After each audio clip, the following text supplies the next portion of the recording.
Namoonni baay'een asaayimenti hojjechuufis ta'ee odeeffannoo garaagaraa argachuudhaaf yeroo baay'ee biroozera fayyadamu. Biroozera fayyadamanii asaayimenti hojjechuunis ta'ee odeeffannoo garaagaraa argachuun garuu yeroo keenya ni fixa. Dabalataanis qarshii keenya baay'inaan ni fixa. Garuu ChatGPT'n haala salphaa ta'een gaaffii barbaanne filannoos ta'ee bakka duwwaas ta'ee wanta barbaanne innatti gashine karaa simplii nuuf hojjeta. Kana fayyadamuudhaaf jalqaba irratti wanti isin gochuu qabdan gara teelegiraama keessanii dhuftu. Gara teelegiraama keessanii akkuma dhuftaniidhaan sarchi aayikanii kanarratti ChatGPT jettanii ni barreessitu. ChatGPT jettanii ni barreessitu.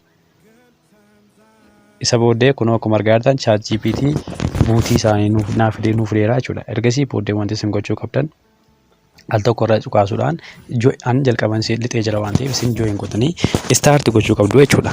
Ergasii booda wanti isin gochuu qabdan gaaffii barbaadan gaafachuu ni dandeessu jechuudha. Yoo barbaadan true false gaafachuu dandeessu, explain gaafachuu dandeessu, blank space gaafachuu dandeessu, wanta barbaadan gaafachuu ni dandeessu jechuudha. Wanti isinirraa kan eegamu guutummaa guutuutti wanta inni ibsuu barbaada sana duwwaa ibsuufiidha jechuudha. Gaaffii keessanii jechuudha. Fakkeenyaaf amma what is computer yoon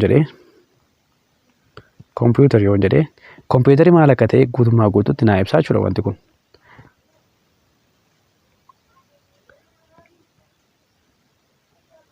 Akkuma argaa jirtan kun computerri maal akka ta'e guutummaa guutuutti naa ibseera jechuudha.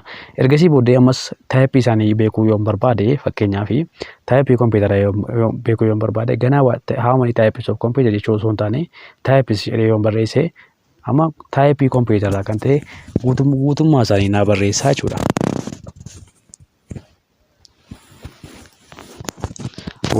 Akkuma argaa jirtan kunoo taayippii kompiitaraa naa barreesseera jechuudha. Viidiyoo waa'ee kanaa bal'inaan akkana jedhu yoo barbaadan koomentii irra naaf kaa'aa.